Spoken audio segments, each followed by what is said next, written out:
tout le monde et bienvenue sur la chaîne du Passe-Temps. Me voici avec Simon, mais je préfère vous prévenir, on ne sera pas que tous les deux sur cette vidéo. Vous aurez aussi Amandine qui vient nous voir, que vous avez déjà croisé sur des soirées jeux du Passe-Temps. Vous aurez aussi petit collègue Nicolas, et vous verrez que je suis...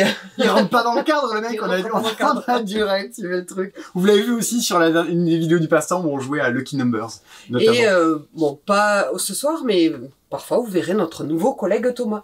Et Baptiste est en vacances. Il est tout le temps en vacances dès qu'on tourne, le mec. Voilà, il est toujours en vacances, peut-être. Carrément.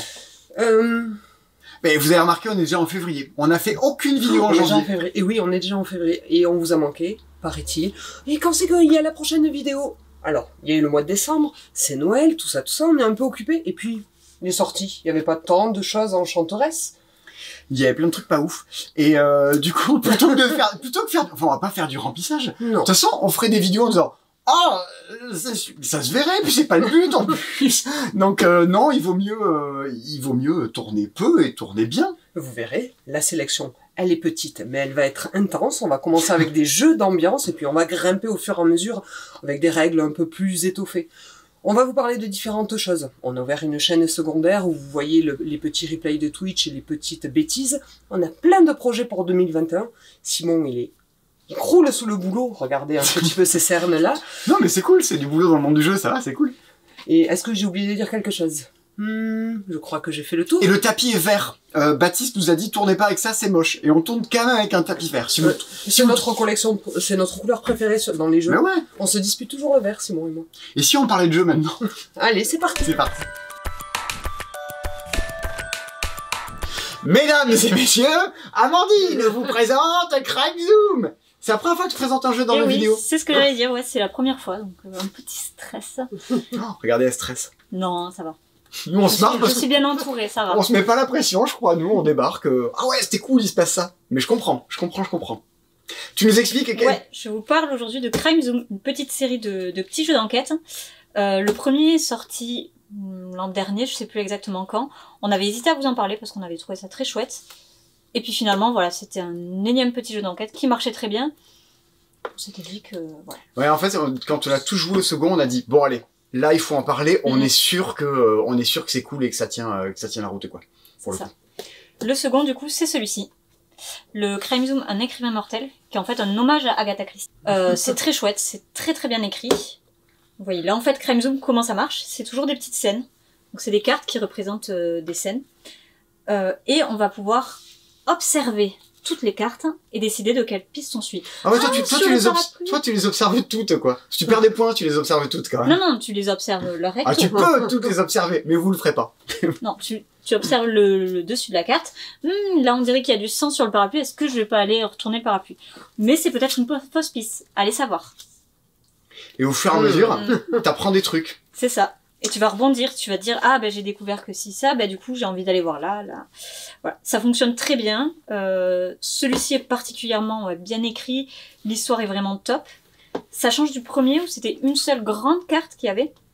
Là c'est plein de petites scènes. Ouais, très chouette. On vous a pas tout sorti, mais au fur et à mesure, vous passez du salon à la salle de bain, au bureau, au machin, et ça se débloque un peu comme ça au fur et à mesure, et vous finissez par pouvoir avoir des possibilités de fouiller dans plein de lieux à la fois, quoi.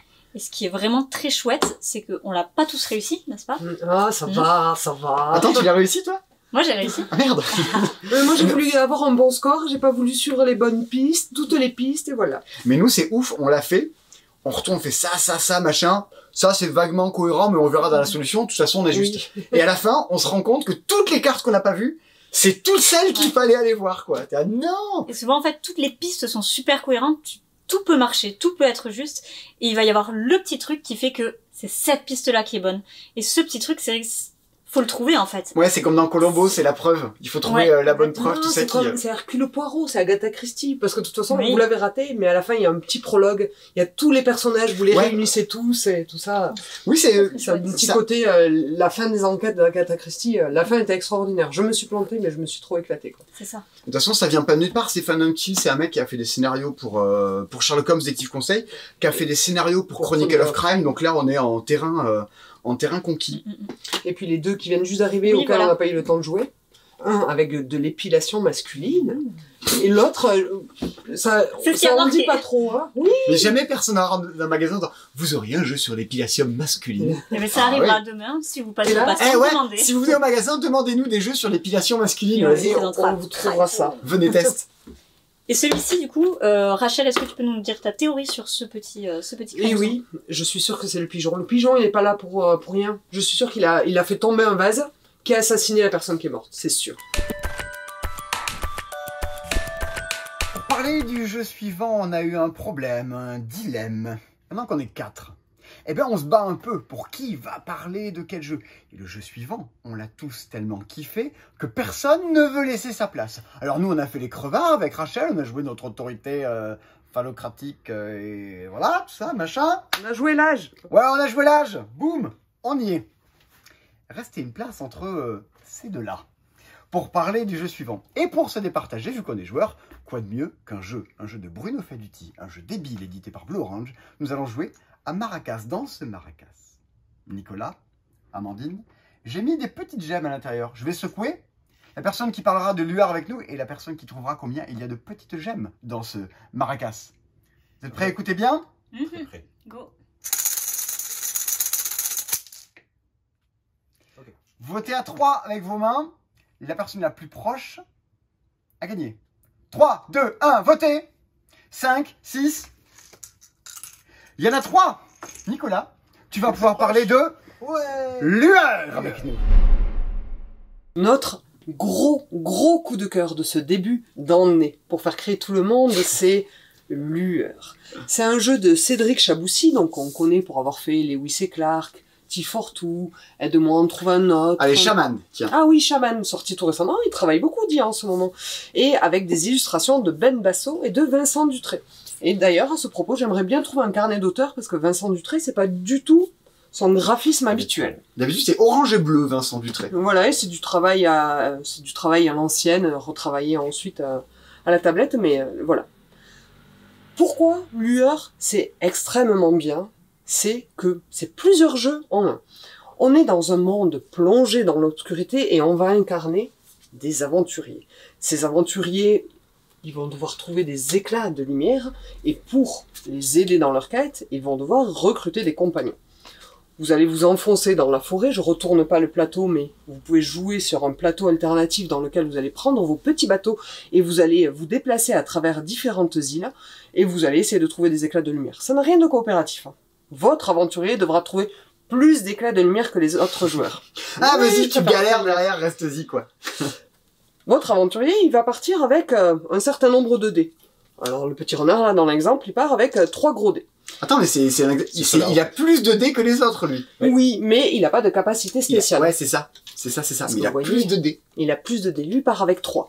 Et il va y avoir une phase où on va pouvoir recruter des compagnons, ça a aucun coût, et même vos compagnons arrivent avec des petits dés. Alors pourquoi des petits dés?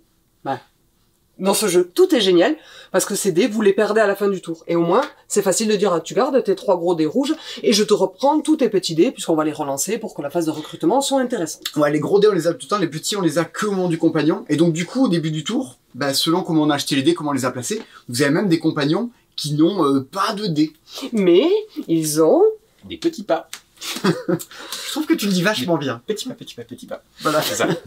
Et ces dés, qu'est-ce qu'on va en faire? Forcément, on va les relancer. Et si les lancers ne vous satisfont pas, Voilà. vous allez pouvoir gaspiller des jetons relance, reculer sur la piste de score. Qu'est-ce que vous essayez de faire avec vos dés? Vous essayez de faire 2 choses. Vous essayez d'activer les capacités de vos aventuriers et de vos compagnons pour gagner des points de lueur et différentes choses, et de les dépenser pour pouvoir avancer. Et plus loin vous avancez, plus le village sera intéressant. Mais est-ce que vous saurez gagner à la fois la course, à la fois le jeu de collection des compagnons? Est-ce que vous serez prêt à sacrifier vos compagnons au moment opportun? Il y en a qui disparaissent au fur et à mesure. Il y en a, s'ils font des combinaisons, ils claquent. Et donc, vous êtes content de jeter vos dés parce que vous espérez avoir les trucs pour avancer. Mais il y a des fois, les trucs, quand vous les jetez, ah! Lui, il meurt, là! Et lui aussi, et lui aussi. Vous vous faites pourrir par le jeu, même pendant la partie, vous-même, quoi. Et après, c'est comme une course, évidemment. Hier, on y a encore joué hier avec Nico. Il faut passer par des villages pour marquer des points.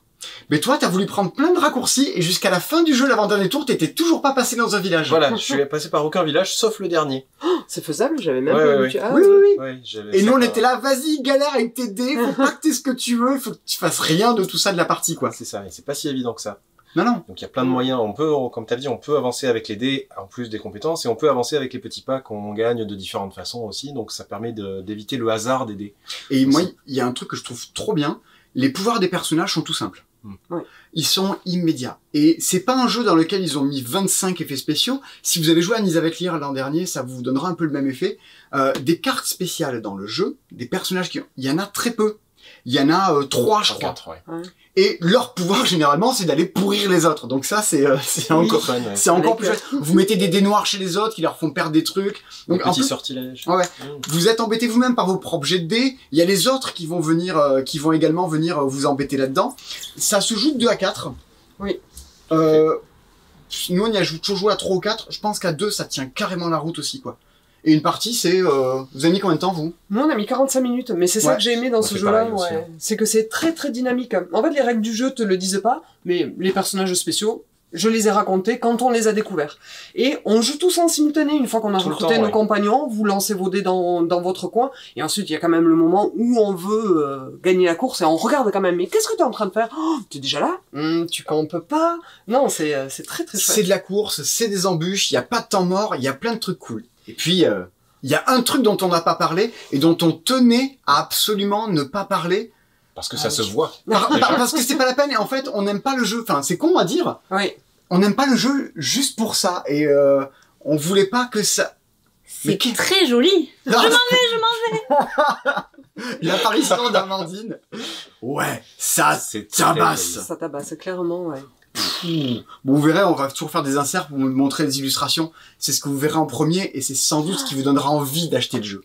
Et puis non, c'est une édition qui tabasse, parce que... Alors, j'espère Oui, que vous le le- verrez sur les Le zooms, vernis. il y a un petit vernis sélectif sur les effets. Je sais pas si vous, comme moi, vous avez cet effet-là où quand la carte est à l'autre bout de la table, vous voyez pas son effet, vous êtes obligé de vous rapprocher. Je suis pas Miro comme Simon, mais les reflets, c'est assez terrible. Et bien le vernis sélectif, vous voyez même les effets verts sur du noir. Et ça, c'est assez costaud. Vous l'avez vu dans la vidéo de fin d'année, de décembre, on a beaucoup parlé d'un jeu qui s'appelle Codex, qui est une merveille d'édition.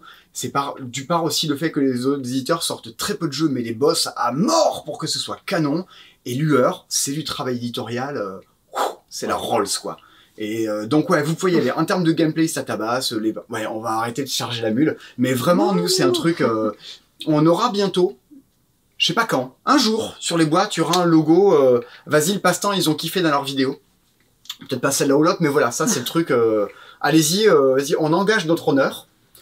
Nico engage son honneur. Oh non, tout le monde Non. engage son honneur, on est tous d'accord pour dire que c'est très très bien. Mais si ça vous plaît pas, envoyez un mail à nico@lepasse-temps.com. En intitulé, vous l'appelez menace. Voilà.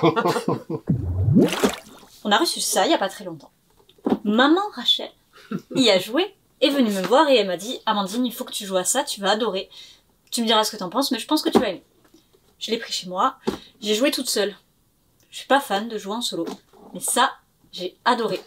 J'étais partie pour faire une petite partie seulement, hein, en jeune fille raisonnable. J'ai fait 3 parties, j'ai perdu les 2 premières, je voulais absolument gagner, j'ai fini à minuit 40 du matin, alors que je travaillais le lendemain matin. C'était très sympa. Mais le jeu est vraiment super, si j'ai joué pendant des heures, c'est pas pour rien. C'est un petit peu mieux quand même quand on joue à plusieurs. Ça va du coup de 1 à 4 joueurs. C'est mieux quand on joue voilà, à partir de 2, 4, ça joue très bien à 2 aussi. 5 joueurs. 5 joueurs, pardon, 5 5. joueurs. Je dis des bêtises. C'est pas grave. Voilà, tu Il y a joues tout 4 seul et colonnes. tu te rappelles Eh ben plus. oui. Pourquoi c'est bien? Alors c'est un jeu coop, déjà j'adore les jeux coop, donc je suis cliente de ce genre de choses. C'est beaucoup plus familial que le thème laisse paraître, ça fait un peu encore un énième jeu dans l'espace. Ben non, c'est très Oui, c'est bien. Space Invaders. Oui. Ouais, ça C'est fait un tout peu à fait ça. pixel, jeu vidéo, alors que en fait, Mhm. si on passe au-delà du thème, c'est très cool. C'est ça, c'est qu'on a un plateau avec 4 colonnes. Donc voilà, un petit peu comme dans Space Invaders, on a notre petit vaisseau qui va se déplacer, qui va pouvoir tirer dans la ligne dans la colonne pour éliminer les petits monstres, les petits débris spatiaux qui vont apparaître. Et il y a une phase de chronologie, donc ça se joue en diverses phases. Et il y a surtout 2 grandes phases qui vont faire que le jeu, en fait, c'est un petit peu 2 jeux en un. ça va être un peu de The Mind et un peu de Pandémie. Parce que la première phase, on va avoir C'est une tous- sacrée promesse, hein, je te Ah préviens. oui, c'est ça qui m'intéresse. En plus light, du coup. Enfin, pas plus light que The Mind, parce que c'est compliqué. On a tous 5 cartes en main. Et on va devoir choisir ce qu'on joue. Sans se concerter. Donc là, je me dis, là, on est mal. Faut absolument qu'on se déplace pour aller tirer dans ces monstres-là, sinon ils vont passer au-delà et ça va être le caca. Mais en même temps, est-ce que je décide d'attaquer en espérant qu'un de mes coéquipiers fasse déplacer le vaisseau, ou est-ce que je dis je me déplace, mais si personne attaque après, ben on va s'en prendre plein la figure. Et on sait pas. Et on va choisir face cachée, comme à The Mind finalement. On va révéler. Et là, c'est là que c'est intéressant, c'est que la deuxième phase commence. Là, on va discuter. Parce qu'on va avoir ces petites cartes, et on va choisir où on les met dans la chronologie. Dans quel ordre? Dans quel ordre. Parce que les petits méchants, eux aussi, vont s'activer. Des fois, ça va nous dire, ben, c'est la ligne 4, 3 et 2, ils vont nous tirer dessus. Donc, dans ces cas-là, il vaut mieux être sur la première. Ça va nous dire, on rajoute une ligne de bonhomme. Du coup, là, ça va être compliqué. Il faut tuer lui en premier, sinon ça va dépasser. Exactement. Si ça dépasse, on perd des points de vie. Voilà, il nous met l'attaque qu'il a. Et au fur et à mesure, comme ça, il va falloir tenir le coup. Il y a plusieurs monstres, il y a des monstres de niveau 1, plus on avance, il y aura des monstres de niveau 2 qui vont apparaître, puis niveau 3. Et enfin, le boss. C'est lui. C'est moi, non? Non, c'est C'est pour pas toi. Il y a plein de boss différents dans le jeu, ce qui fait qu'il y a plusieurs... Ah, on n'a pas parlé du vaisseau aussi, oui. Donc il y a plusieurs manières de jouer en fin de jeu, parce que les boss vont être différents, et vont avoir des stratégies, si je puis dire, différentes. Des effets surtout. Des effets, voilà, Plus ou moins différents. compliqués. Parce qu'ils ont leur propre chronologie qui s'ajoute à celle du vaisseau. Et du coup, pour parler de notre petit vaisseau qui est là, il a des petites statistiques, etc. Tout est là. Vous avez un petit plateau qui est pas individuel mais collectif. On va pouvoir améliorer certaines cartes. Les missiles. Les missiles. Les missiles. missiles. Les lasers aussi. Et on va pouvoir aussi ajouter des cartes à notre deck pour mettre plus de dégâts, se déplacer plus vite, etc. On a des points de vie aussi qui sont matérialisés sur le côté. Et surtout, et c'est ça qui fait un petit peu la petite subtilité du jeu, le vaisseau peut surchauffer et péter, et du coup c'est mort. Si ça explose, c'est mort. Il y a de la surchauffe, et les cartes en fait qui sont fortes, qui ont Comme des les bons missiles. effets, comme les missiles, Mais c'est pas grave, je joue mes cartes face cachée, ça fait refroidir le moteur. C'est vrai. Oh, c'est faisable. c'est la aussi. coopération. Moi je balance les missiles, faites refroidir.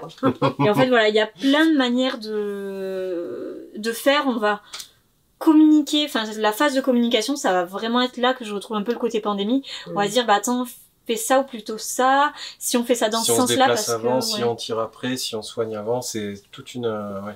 toute une coopération. C'est ça. ouais. Et les jeux coopératifs, alors vous savez, j'aime pas trop ça, mais les jeux coopératifs familiales, quand on nous demande en magasin, il y a un gros gap entre les jeux pour enfants Entre et familles, les jeux ça. où j'ai peur parfois que les règles, il y en ait trop. Là, c'est d'une efficacité redoutable. Voici Quirkle. C'est quoi, Amandine, ta version préférée du Quirkle? C'est le Quirkle classique, le seul et l'unique.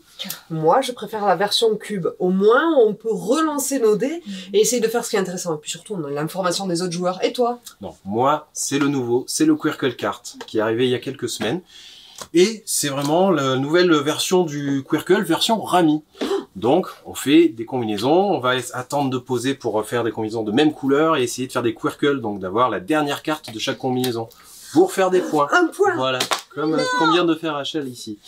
C'était triché. Voilà, c'était triché. Donc, c'est très bien, c'est très rapide à expliquer, c'est comme un Rumicube, comme le jeu à l'ancienne, le Rumicube, où on va piocher des cartes d'une combinaison qui existe déjà à gauche pour pouvoir poser une combinaison à droite et essayer de repiocher des cartes à ce moment-là et pouvoir finir la combinaison, parce que des fois on va poser des combinaisons qui sont moins bien, juste pour pouvoir repiocher des cartes et finir la bonne combinaison qui nous fera gagner des points. T'es comme ça, t'es un petit opportuniste. Exactement.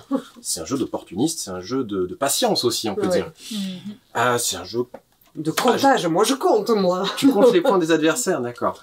C'est un jeu qui se joue avec tout le monde, c'est un jeu de vieux, comme dirait Simon. Ça se joue le dimanche après-midi quand on a vraiment pas envie de réfléchir et de se vider la tête, donc c'est très très cool.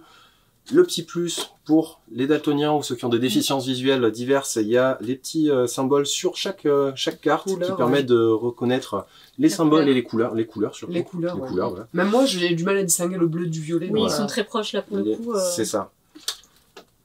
On voit vraiment la différence. Voilà, donc vraiment un Rumicube version Quirkle avec des petites subtilités de patience et d'opportunisme. très très cool. Bon. On peut garder ça. Ah, il y a un coup à faire, c'est un coup à faire des gifs. Et maintenant, on va vous parler de Tsuro. Alors, Tsuro, c'est un jeu abstrait. Non? Non, c'est un jeu abstrait, mais c'est un faux jeu abstrait. C'est un jeu, surtout un jeu Mais d'ambiance. c'est pas un jeu abstrait.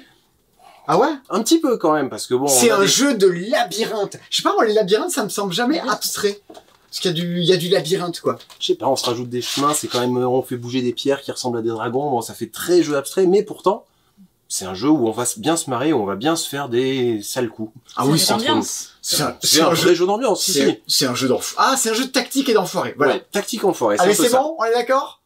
Allez, jeu on suivant. catégorise, c'est bien. Le principe du jeu, c'est qu'on va avoir chacun notre petit dragon qui va commencer au bord du plateau quelque part, celui-ci par exemple, et à mon tour, je vais pouvoir, parmi mes tuiles, en poser une devant mon dragon, et du coup le faire avancer sur un chemin, comme ceci par exemple. Paf. Le but du jeu, c'est d'être le dernier en vie. Comment on élimine un dragon? C'est en le faisant sortir du plateau. Donc on va, en plaçant des tuiles au fur et à mesure, ça va créer des chemins qui vont faire bouger les dragons adverses et qui vont potentiellement les faire sortir du Comme plateau. ça. Quand quelqu'un y sort, il est éliminé. Le dernier en vie a gagné. Donc c'est des parties qui durent 10 minutes et on en enchaîne plusieurs. C'est vraiment un jeu de bar et un jeu où on va bien se marrer, on va se faire des sales coups. On va prendre sa revanche sur celui qui nous a éliminé la partie d'avant. C'est vraiment ça, quoi. Mais c'est pas jeune, hein, Tsuro. Hein. Ça doit avoir. C'est vrai que c'est assez... Alors, un peu plus jeune que Rachel, mais pas excessivement plus. Ah, y a pas de Mais cailloux. je suis là, hein. Y a pas de cailloux dans le magasin, je vais pas en prendre un. Non, c'est un vieux de la vieille. En fait, ça se joue vraiment en 10 minutes. Ouais. Et bon, tu l'as dit, on enchaîne les parties. Moi, la dernière fois que j'y avais joué, je vous raconte ma life, vous m'avez pas demandé, c'était dans un bar en Islande avec 6 personnes, dont une qui était autiste. Enfin, c'est ça pour dire que vous y jouez avec n'importe qui. N'importe. Il y a pas de règle. Il y a quand même un joli livret que je lisais en début de partie. Mais en vrai, Ça c'est s'explique tellement intuitif. en claquant des doigts. Vraiment. Et ça Il y a joue, des chemins, il y a des dragons, on avance. Hop. et ça joue jusqu'à 8. Si jamais vous traînez dans le rayon de votre magasin de jeux préféré et que vous voyez qu'il y a écrit de 1 à 4, vous oubliez, c'est une énorme coquille d'impression. Là, Ça- c'est de 8. C'est 2-8. Ça joue à 2. Mais c'est pas fou. Enfin, on y a joué hier. Vas-y. J'ai humilié Amandine à Tsuro hier. J'arrêtais pas de l'emmerder. Ah, putain, mais ça, Ouais, c'est je me suis suicidée à la fin. ça. Ouais, mais- Dans le jeu. Je suis là. Tu t'es auto-éliminé, on va Oui. dire. Je crois qu'elle a, J'avais pas le choix. elle a préféré dire, je me suicide, j'en ai marre, tu me fais chier. Mais ça joue à 2. Donc c'est vraiment un jeu d'enfoiré, un jeu de Simon. Ouais. Ouais. À ma gauche, la nouvelle boîte de Ginkgo Police et à ma droite, l'ancienne boîte de Ginkgo Police. Parce que ça, voilà, ça c'est la boîte que j'ai chez moi, à ma maison. C'est pour ça que vous verrez des cartes avec des protège-cartes, il est pas vendu avec. Et ça, c'est le retirage. La réimpression de ce jeu qui vient d'être fait. Parce que je sais même pas regardé en quelle année c'était sorti Ginkgo Police. Amandine, en quelle année t'es sorti Ginkgo Police? En 1850. Oh, 1922. Mais voilà, il vient de reparaître. Bon, moi, c'est un jeu auquel j'ai pas mal joué avec mon copain chez moi, parce qu'on aime bien, parce que ça joue très très bien à 2, et parce que c'est un peu un jeu d'enfoiré quand même, mine de rien. Le thème est un jeu de construction de ville futuriste. Voilà. Et après, à l'intérieur... Non mais c'est l'enfer. On sent déjà qu'il s'embrouille. C'est Non l'enfer à expliquer ce jeu alors que c'est C'est l'angoisse. c'est du génie. Vous avez déjà expliqué à des potes, genre, voilà, des gens qui connaissent pas le 6 qui prend, par exemple. Tu leur dis, vas-y, le 6 qui prend, c'est vachement bien, parce que tu joues une carte, tu la rajoutes, et ça fait 6, et il y en a un qui prend. Et tout, oui, regarde. Et Ginkgo Police, c'est 6 qui prend, mais puissance 5. C'est genre, au début, on se briefe toujours, qu'est-ce qu'on en dit? Ben, on draft, on construit des trucs. En fait, toutes les mécaniques du jeu sont grosso modo assez classiques. On draft des cartes, on en joue une par tour, et on vient construire des bâtiments dans une ville, tout ça, machin. Mais avec des étages. Et voilà. Des étages. Pourquoi Ah c'est oui, là, cool? c'est empilé. Ouais, c'est empilé. Ah oui, t'as pas joué, toi? Non, j'y ai pas joué. Ah. Du coup, je découvre ce pitch obscur. Je pourrais te le prêter, si t'es sage. Ah. L'idée du truc, c'est qu'il faut s'accaparer des zones. Déjà, dans la ville, vous voyez des petits bâtiments de couleurs qui sont verts, qui sont oranges, et les couleurs des joueurs. Et vous devez mettre vos petits plots dans les plus grandes zones rouges, bleues et jaunes. Bon, très bien. Mais dans ce jeu, on peut étendre la ville. C'est-à-dire le plateau qui fait 3 par 3 au début, il va commencer à s'étendre. Il y a des nouvelles zones qui apparaissent et vas-y qu'on s'installe. Mais ce qu'il faut voir, surtout, c'est qu'on va pouvoir écraser les bâtiments en mettant des bâtiments qui, a priori, ont des numéros plus gros. Et ce faisant, comme disent les chasseurs, parce que c'est faisant, vous allez détruire les constructions des gens avant. C'est pas trop gratuit pour vous, et puis vous rendez les petits trucs à son adversaire. Mais il faut voir que cette ville, elle est mouvante au fur et à mesure du jeu. Et vu que c'est un jeu de draft, à chaque tour, vous allez garder une carte que vous allez jouer. Mais vous allez devoir laisser à votre adversaire des cartes, et vous savez que potentiellement il peut les jouer. Il peut s'installer dans les coins de la ville. Il peut venir vous pourrir la vie.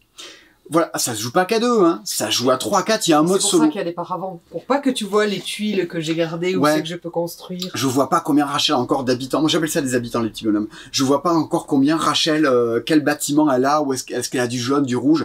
Mais il y a des retournements de situation. Du début à la fin, vous êtes jamais sûr de maîtriser un truc à fond et de pas venir vous le faire casser. Mais c'est pas du hasard.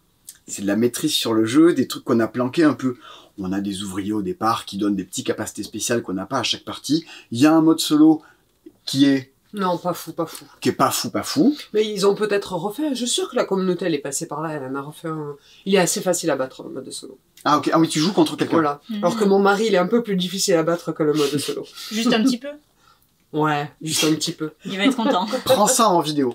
Je regarde pas les vidéos. Et du coup, toi, tu as joué. Est-ce qu'il y a un truc qui te semble encore nébuleux? Est-ce que tu as compris l'idée? Alors, ce que j'ai compris du coup, c'est qu'on se draft des cartes. Ouais. Qui vont être voilà des bâtiments qu'on va pouvoir construire, des tuiles qu'on va pouvoir piocher, etc. On va pouvoir écraser des bâtiments et ça c'est cool, je pense, parce que c'est là qu'est le cœur du jeu d'embêter l'autre, de faire un peu son enfoiré. Et étendre la ville, tout ça. Et voilà, et après j'ai vu, voilà, il y a des petites lettres. Les lettres, c'est quand tu joues une carte avec une lettre, ça dit où est-ce que tu as le droit de faire apparaître un nouveau bâtiment.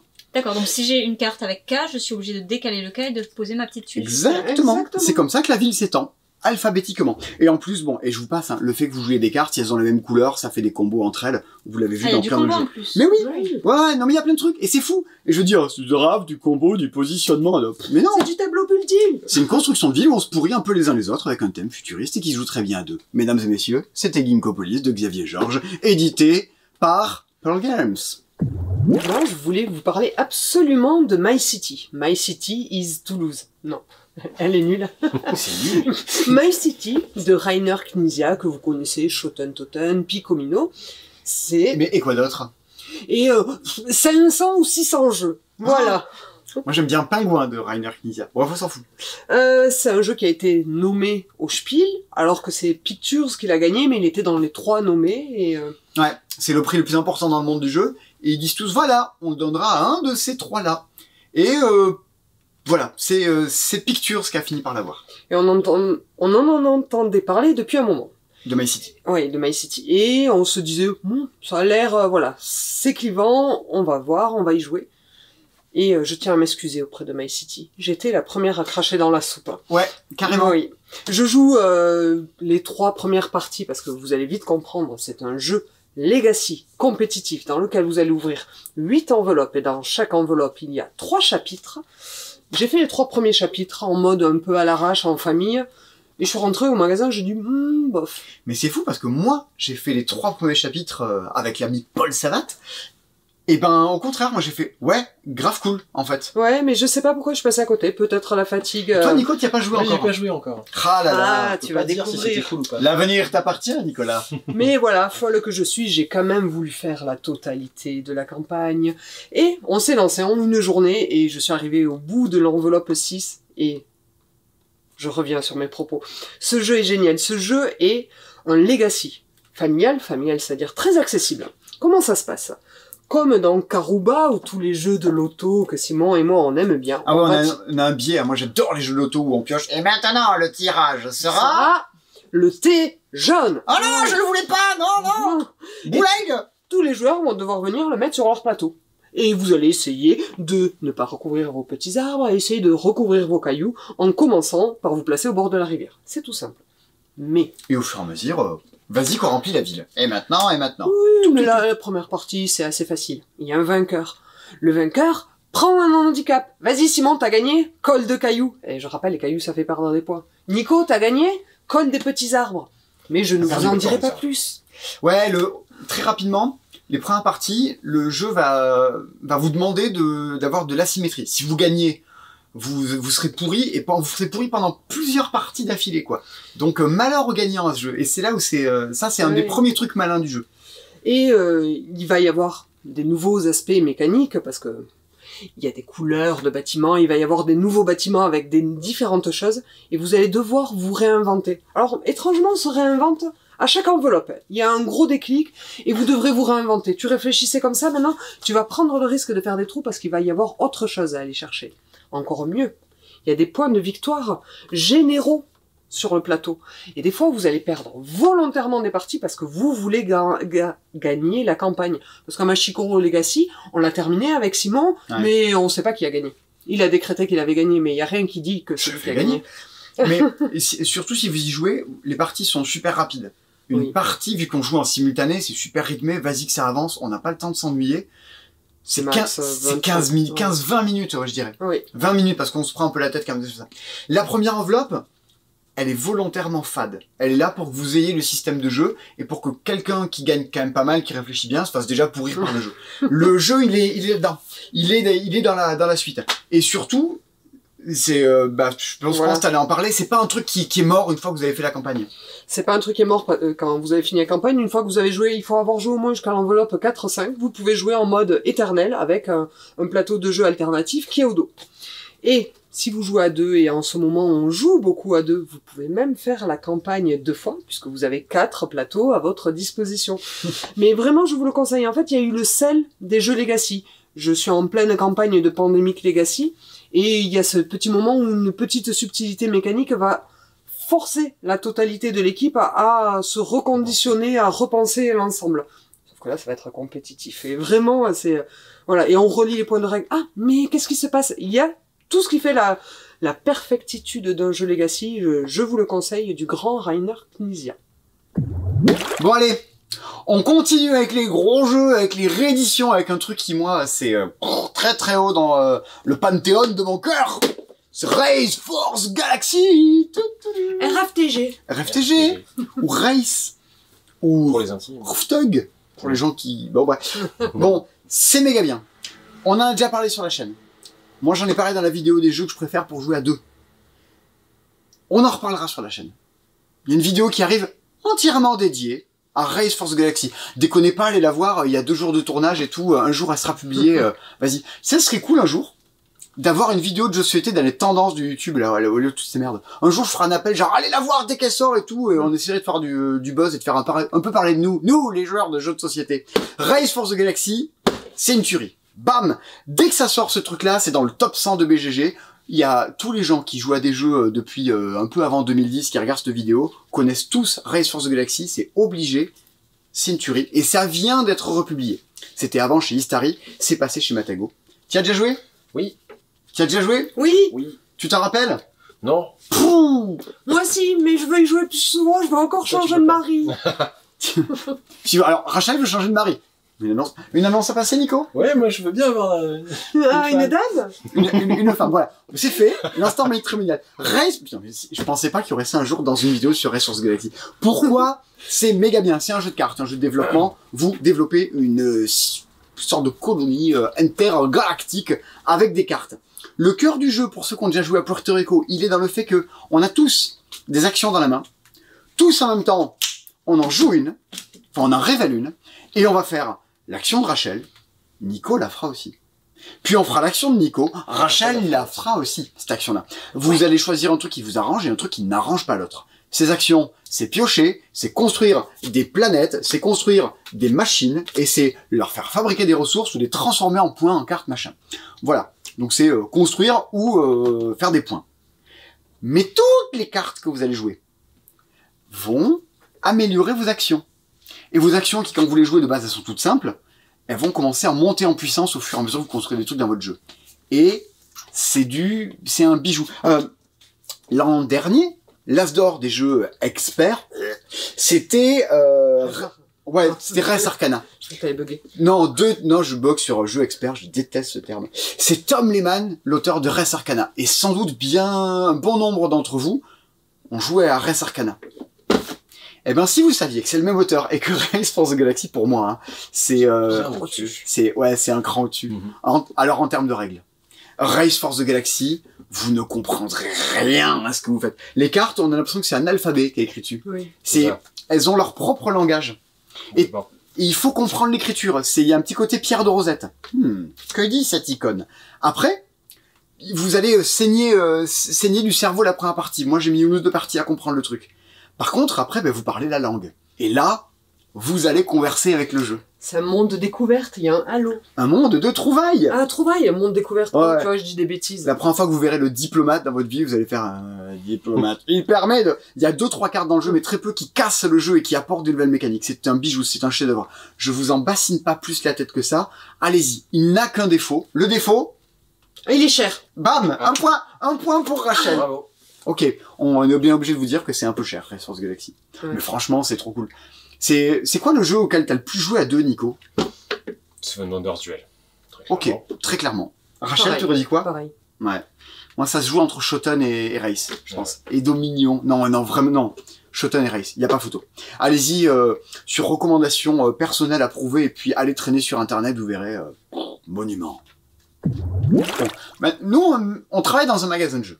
Donc, on fait plus gaffe. Mais en fait, quand vous rentrez dans les magasins, parce que ça vous arrive sans doute de rentrer dans des magasins de jeux, vous avez raison, tant que vous pouvez, il y a des énormes boîtes. Il y a des trucs qui sont posés sur des meubles, des Twilight Imperium, des trucs, et on a toujours un peu envie de savoir ce qu'il y a dedans. Et mais il y a des trucs qui font quand même un peu flipper. Et c'est le cas du jeu dont on va vous parler maintenant. C'est le cas de Eclipse. Une grosse boîte qu'il y a dans les magasins, machin. On se dit putain, il y a quoi dedans là, le gros truc intergalactique. Ça a l'air infâme et c'est très gros. Mais ça, c'est pas une boîte que vous allez trouver dans les magasins. C'est une boîte que vous trouvez chez moi. Parce que c'est un des jeux, si ce n'est le jeu préféré de mon mec. Il joue dès qu'on peut. Peut-être pas à 2, c'est moins fou à 2. C'est Eclipse. C'était édité chez Istari avant. Et ça avait disparu depuis des années. Et ça vient d'être réédité. Parce que si vous trouvez que c'est gros, voici Eclipse. Version... Oh putain. Eclipse. Version 2021. Non, tu fais pas tomber la boîte. Et regarde. L'autofocus va peut-être complètement... Une éclipse. Complètement pété. Alors, c'est quoi cet énorme truc? Pourquoi c'est aussi gros? Je crois que c'est le jeu le plus gros jeu. Alors peut-être pas en termes de règles, mais en termes de matériel, c'est le plus gros jeu, je pense, qu'on ait jamais montré dans ces vidéos. Alors, Eclipse, c'est un jeu, c'est ce qu'on appelle un 4X. Parce que... Intervention surprise, c'est quoi les 4X? Alors, Expand, Oui. Explore. Exploit. Ah non, parce que... attends, Exterminate. Parce qu'après les 4, elle me pose des questions. Exterminate. Vous allez, non, c'est un jeu dans lequel on part tous de son petit endroit sur le plateau. Alors, voilà, en plus. Oh. Ouais, c'est la boîte de mon pote Robin Fabier. Il traduit des règles de jeu parfois. Fabier. Donc, alors il y a plein d'inserts à l'intérieur. Le matériel est juste complètement foufou. On part tous, mais c'est pas un matériel, c'est vraiment un jeu. Pour situer, c'est ce que devrait être Risk si ça sortait de nos jours. Un bon gros jeu de baston à base de dés dans l'espace, mais réussi. Enfin, moins exemple grandeur. On part tous d'un coin de la galaxie. Il y a des tuiles, et on va créer un petit plateau. On part tous d'un coin comme à Catan, si vous voulez. Et partant de là, on va jouer des actions à chaque tour. Il y en a 5-6 différentes, qui nous permettent de nous déplacer dans la galaxie, de nous établir sur des planètes, d'extraire les ressources primaires, ou alors de débloquer des technologies. Il y a un arbre de compétences. Non mais ça, alors, franchement, Il y a un arbre de compétences. enfin, c'est pas un arbre de compétences. Enfin, t'as chacun un plateau devant toi avec toutes les technologies que tu sais, mais c'est pas un arbre, c'est pas par arbre que ça marche. Il y a, dans l'ancienne édition, c'était l'enfer à mettre en place et tout ça, c'est le luxe total et absolu. Les cadrans pour dire combien de ressources vous avez. Ah non, c'est fou. C'est trop bien. Et en plus, il y a tous les vaisseaux en 3D à l'intérieur. Bon, je continue sur mon gameplay. Il y a un truc qui, moi, m'éclate à donf. Vous allez déplacer vos vaisseaux, vous établir sur des planètes. Les technologies que vous découvrez permettent de customiser vos vaisseaux. Alors attendez, je vais aller sortir les vaisseaux de là-dedans. Parce que de Et base, tu sors combien de boîtes? On peut jouer jusqu'à combien? ça joue jusqu'à 6. Ça, c'est le plateau de civilisation de chaque joueur. Avec ici la liste des actions que vous allez pouvoir faire. Et ça, c'est le plan de vos vaisseaux. De base, c'est l'électricité qu'ils arrivent à fournir, les dés qu'ils vont lancer, les petits bonus qu'ils ont. Et au fur et à mesure que vous allez débloquer les technologies, vous allez venir construire le plan de vos vaisseaux. Et du coup, vous allez créer des vaisseaux qui jettent beaucoup plus de dés. Des dés beaucoup plus forts, qui ont des boucliers. Mais c'est au détriment de trucs. Vous allez parfois être obligé de décraser vos cases de technologie. Donc, vous aurez de moins en moins de points de vie. Il y a même des fois des vaisseaux, vous allez faire des vaisseaux qui ne se déplacent plus. Et qui restent là pour vous protéger. Non, mais ouais. Alors, je vous passe. Ça, dans le jeu, vous allez des fois découvrir sur des planètes des artefacts, des monolithes. Il y a un système de... J'ai le monolithe. Il y a un système... Ouais, C'est ça. carrément. Ah, ils ont fait en 3D dans l'ancien, c'était pas le cas. Vous avez un système de diplomatie avec les joueurs. C'est-à-dire, quand on se croise, on peut s'échanger des membres de notre famille. Alors, tu marques des points, je marque des points. Tu viens dans ma famille? Ouais. En fait, il y a très peu de points à marquer dans ce jeu. Et le moindre point qu'on donne, qu'on laisse, est super crucial. Par contre, si on s'attaque, bah! Prends ça, ta cousine. Bref, c'est trop bien, c'est trop bien. Vous jouez soit des civilisations génériques qui n'ont pas de compétences particulières, ou alors vous y allez, vous jouez les Plantas, l'Alliance Terrienne, et là, vous avez tous des départs très très asymétriques. Ça joue 2 à 6, vous pouvez y jouer à 2, mais ça va être vraiment pour potasser les règles et maîtriser le truc. Une partie, c'est 2-3 heures. Si vous avez des potes avec... J'aime bien. Si vous avez des potes, virgule, avec qui vous aimez vous foutre sur la tronche, partir dans un truc... Vous avez joué à Route, allez-y, vous pouvez jouer à Eclipse. Mais faites-le vous offrir. C'est un peu cher. Achetez-le à plusieurs. Ah ouais, achetez-le à plusieurs, grave. Faites ça, achetez-le à plusieurs. Faites ça, achetez-le. En plus, j'ai fait... Plusieurs.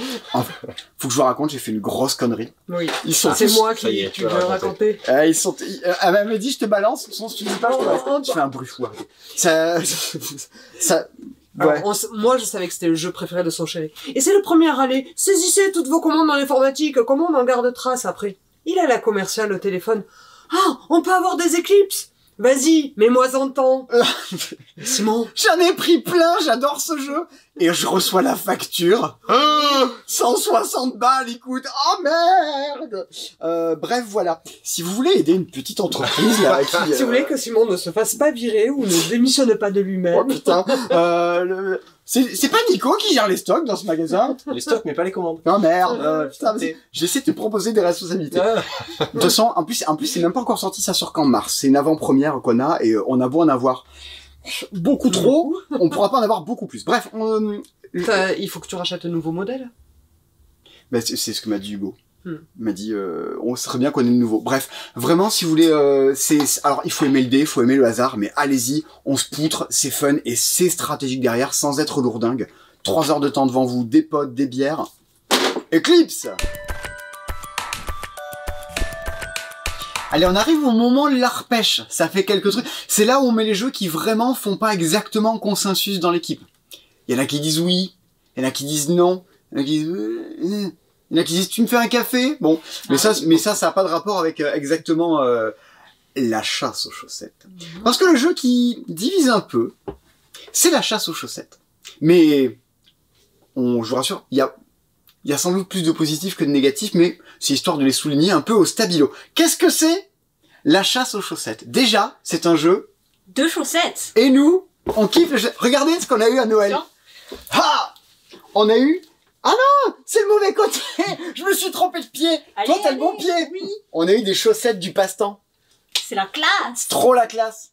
Bravo. Nico, il en a aussi, mais il est trop grand, et quand il le fait, ça fait tomber le meuble qui est derrière. Donc, on le C'est fait pas pas. vrai, c'est pas vrai. On kiffe un peu déjà le thème. Et c'est un peu, vous savez, comme les gnomes voleurs de slip. Et ben là, c'est des monstres. D'où ils sortent, tes gnomes, sérieux? Vous avez jamais entendu parler de ça? Non. Je crois, mais Non, peut-être non. pas. South Park, saison 3, épisode de 4 ou 5, je crois. Ça Avec doit Twitch. être C'est ça, c'est ça. C'est sur les gnomes voleurs de slip. Mais là, c'est sur des lutins qui veulent récupérer des petites chaussettes. Ah oui, alors voilà. Pour mettre des chaussettes sur leurs pieds, sur leurs mains, Et sur leurs oreilles. ah, c'est ça. On peut les mettre dans les yeux aussi. Enfin, vraiment, vous pouvez être Oui, créatif. bon.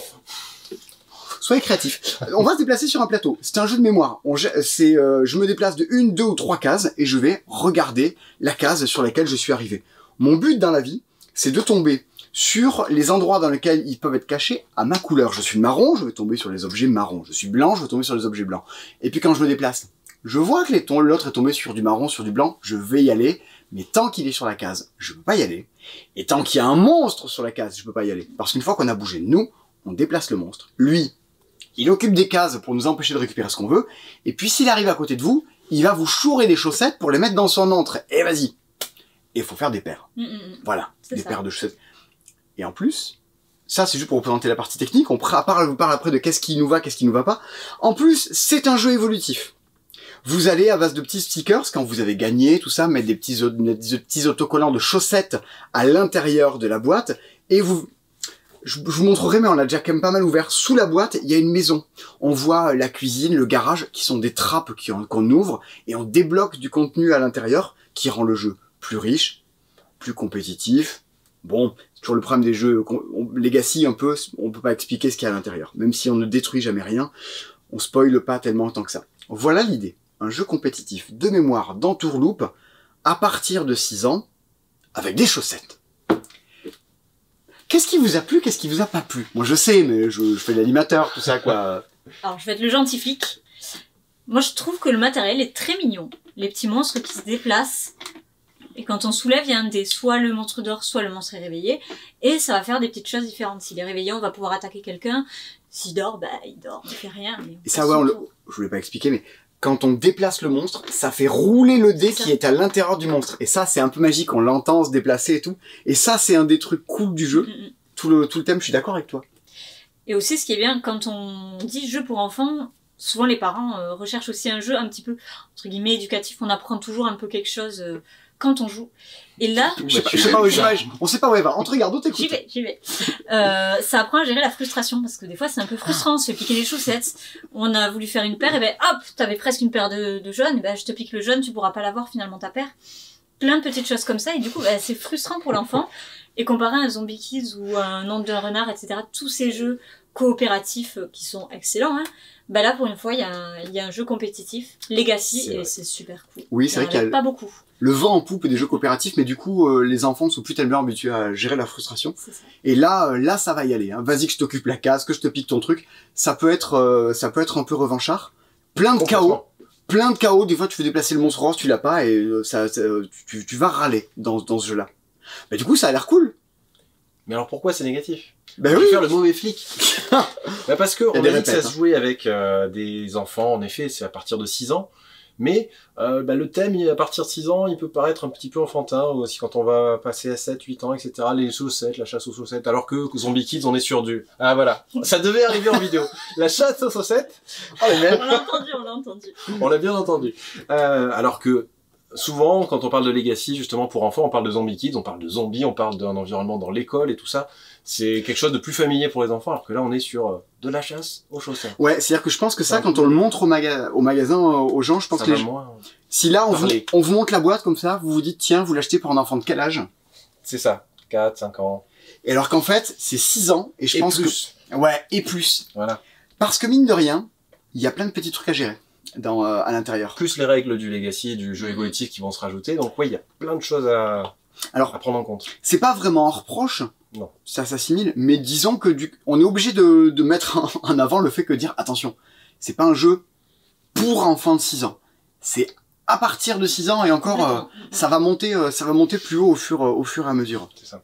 Mais je sais que moi, étant enfant, j'aurais adoré jouer à ça, même jusqu'à 8-9 ans, ça m'aurait quand même amusé la chasse aux chaussettes. Mais Simon tout à l'heure me disait, oui mais, ou Nicolas, je sais plus lequel disait ça, mais oui mais maintenant les enfants de 8 ans ils jouent à Fortnite, tu comprends, donc les chaussettes, bon, je Il y a sais un pas. peu de ça. Si vos enfants ne jouent pas à Fortnite, peut-être qu'ils aimeront la chasse. Alors on a sorti tout un étalage de trucs, de livres, de boîtes, on va vous en parler, mais on a un guest pour en parler. Voilà, on est comme ça, on appelle des guests, des stars du monde du Guest jeu. de qualité. De qualité. Amandine, on appelle Baptiste. Baptiste. Il passe devant la caméra, le truc qu'il faut pas faire. Bah oui, mais y a pas le choix. Salut Baptiste. Salut. Le mec, il est en pleine vacances et il rentre en plein milieu. Ouais, bah, j'en profite d'un petit passage éclair pour vous parler du jeu de rôle, la nouvelle catégorie qu'on a à la boutique et du coup qu'on aura sur la chaîne régulièrement quand on aura de quoi parler. Voilà. En fait, c'est pas forcément nouveau dans le monde du jeu, mais c'est nouveau pour nous. Hein. On n'avait pas de jeu de rôle jusqu'à présent et puis on s'est dit ça serait quand même pas mal. Puis moi je fais du jeu de rôle, maintenant on a Thomas qui en fait aussi et puis les gens s'y mettent petit à petit. Moi j'y connais strictement rien. Voilà. Me demandez pas. Il y a une vraie demande, du coup, bah voilà, on s'y est mis et on a plein de choses. On a surtout en fait les jeux de base, des choses, des univers qui fonctionnent. On a tenté des trucs un peu plus obscurs. On a aussi, voilà, ça. Ça. Ça, Star Marks. Exactement. Star Marks, c'est typiquement on joue un communiste dans l'empire tsariste. Voilà, ça a l'air complètement barré et débile.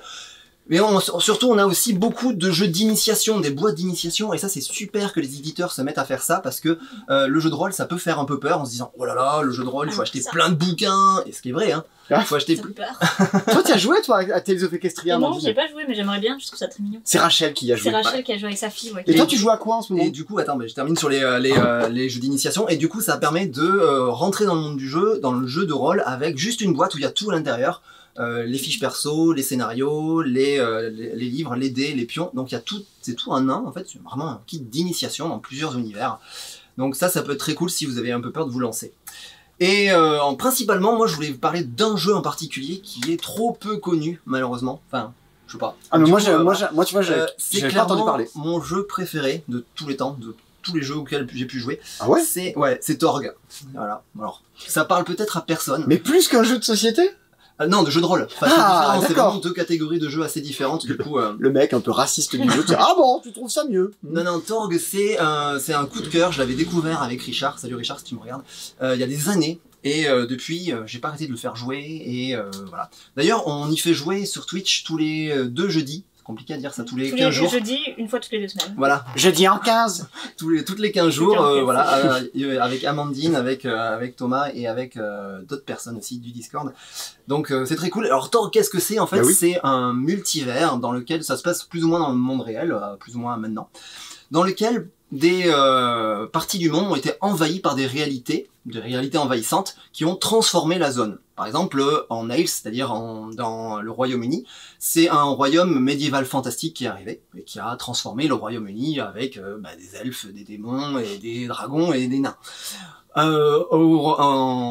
Aux États-Unis, c'est la terre vivante, c'est un côté très préhistorique où la technologie n'existe pas, où il y a voilà. Ok, et la Pologne, c'est des pirates. Et l'Afrique du Sud, c'est chaque cyberpunk. partie- Bien essayé. Alors le cyberpunk, c'est la France et c'est un côté cool. ultra théocratique, C'est pape avec le pape. complètement voilà. Avec Ah, il y a un pape en France. Ouais. c'est un cyberpunk, Ok. c'est un cyberpunk ultra religieux. Ok, Il y a cool. plein de régions comme ça et du coup les héros vont pouvoir faire partie de ces différents cosmes. Ce qui est génial avec Torg, c'est que on peut incarner absolument ce qu'on veut. On peut incarner un pingouin avec une mitrailleuse, ça marche. On peut trouver un cosme dans lequel c'est possible. Un vendeur de jeux avec un hand spinner. Oui, ce sera moins utile, mais c'est possible. Le système de jeu reste très simple, très abordable et franchement très cool. Il y a un système de cartes aussi qui permet de rajouter un petit peu plus de dynamisme et de narration. Mais oui, c'est ça, c'est vendu avec un paquet de cartes. Alors, Torg. le paquet de cartes est à part, mais oui, alors c'est pas ultra obligatoire, mais c'est quand même super conseillé parce que ça rythme pas mal les parties, ça permet de faire des rebondissements, des choses comme ça.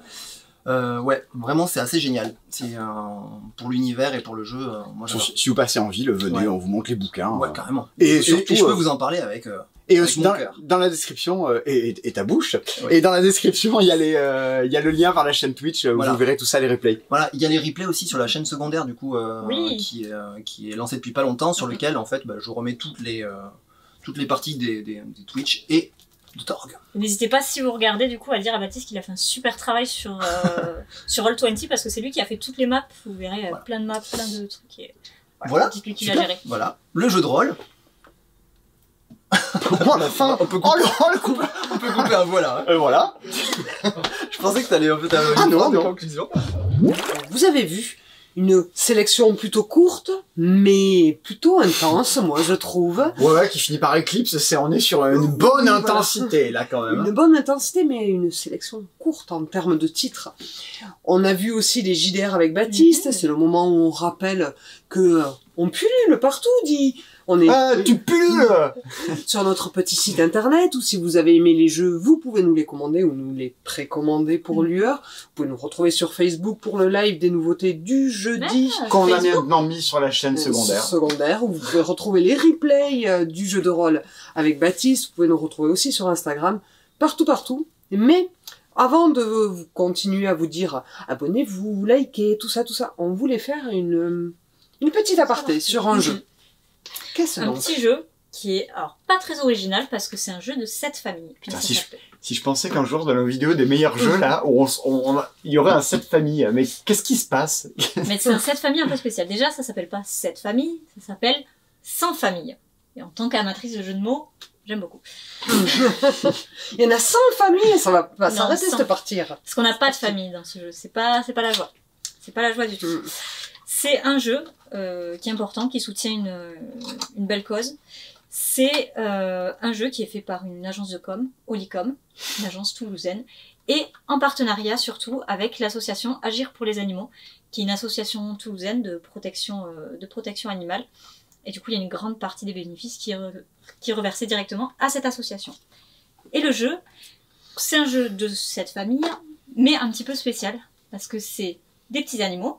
Donc on va avoir le petit voyageur, on va en avoir plein. Non, c'est la famille des voyageurs. Pardon, c'est la famille. C'est un chien avec des lunettes, c'est ça? Non, c'est un petit chat, ça. Ah, je crois qu'il avait... Oui, les designs, moi j'aime beaucoup. Simon est moins fan, mais Moi j'aime beaucoup. Parce qu'il y a des chats. chacun Le graphisme. peut-être. Il n'y a pas que des chats, il y a des chiens, Non, voilà. tout ça. Attends, mais il y a une Un otarie? lapin. Et les familles, c'est Mais des... attends, vu que c'est un... Non, c'est un lapin. Oui, Oui, c'est un lapin. Ah, on dirait une otarie, lapin j'étais là, bélier. c'est Mais un c'est jeu. pas la famille et lapin. J'ai noté là, mais c'est c'est un jeu sur les animaux abandonnés. Qui a encore abandonné son otarie, là, sur le bord de route? Ok. Et du coup, vous verrez sur la carte, donc il y a le nom de la famille, mais il y a surtout un petit texte là. Un texte qui est vrai, qui a existé. C'est des gens qui ont abandonné leurs animaux à la SPA et qui ont donné ces raisons-là. Mais c'est sordide. C'est très sordide. Il veut pas rester seul. Ça, c'est un truc que Simon, il pourrait dire, hein, il miaule trop fort. Mon chat miaule trop fort, mais je Mais l'ai Simon pas n'a pas abandonné. de chat. Simon est responsable. Mais Il dit oui. qu'il aime pas les chats. Il n'adopte pas de chat. Mais ouais. Pourtant, Hugo voudrait bien. Moi, j'ai des sources. Mais je suis allergique à ces animaux que je déteste, je n'y peux rien.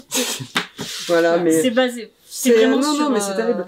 Moi, quand j'ai fait jouer ma fille, je lui ai vraiment présenté comment on va jouer à un jeu des 7 familles, et il y a le texte de la famille, et vous allez invoquer les petits numéros. Et là, de suite dans ses yeux, j'ai vu qu'elle avait compris, elle a trouvé ça, mais...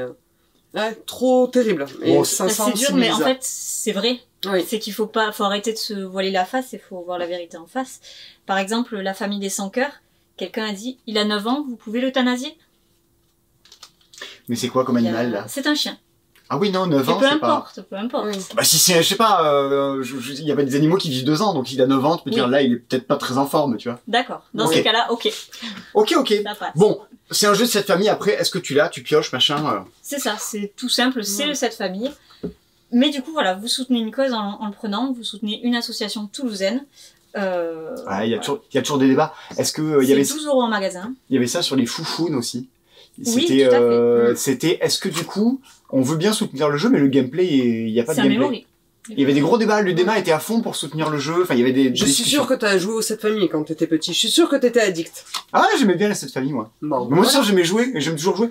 Et en fait, on s'en fout des mechas tout ça, enfin tant que vous marrez, c'est le but d'un jeu après c'est un Maracas. cadeau. C'est un cadeau aussi que tu peux faire hein, à un enfant. Les enfants adorent les animaux. Bah justement, vous lui offrez un jeu des... Bah, Tu vas découvrir 39 nouvelles raisons de les abandonner. Non, puis c'est une manière, si vous voulez soutenir une association, au lieu de faire un don en juste faisant un don, en fait, Oui. ben, là vous faites un don et en même temps, ben, vous repartez avec une petite boîte de jeux bien illustrée et très sympa. C'est comme quand j'achetais mes livres de recettes à l'UNICEF. Voilà, c'est ça. C'est une manière de soutenir, faut le voir vraiment comme ça, comme vous l'achetez, vous faites un don à cette association toulousaine et en même temps, ben, vous repartez avec un petit jeu. Donc c'est cool. C'est cool. Ben voilà, c'est la fin de la vidéo. Oui. Et ben on vous dit à très vite les gens parce que Simon bosse sur plein de vidéos. Ouais, on grave. prévoit les prochaines soirées jeux. Ouais. Et puis je suis sûr qu'il va y avoir plein de nouveautés qui arrivent. On en a déjà testé quelques-unes. On a déjà des idées pour la prochaine. Vas-y, Donc, dis un nom de jeu qui sera, à ton avis, dans la prochaine vidéo des meilleurs jeux. ben, celle du Last Bottle of Rum. Bam. Toi, tu dirais Last Bottle of Rome, ça y sera, qui est là Voilà. d'ailleurs. Ouais. Ah ben le voilà. Ah, je pensais que t'allais dire Master of Renaissance. Et Master of Renaissance, je crois que c'est avril. Donc il y aura peut-être une vidéo verra. entre temps. On verra. On verra. Et puis il y aura l'As d'or entre temps. Ah oui. Des bisous les gens. Ciao ciao. Salut!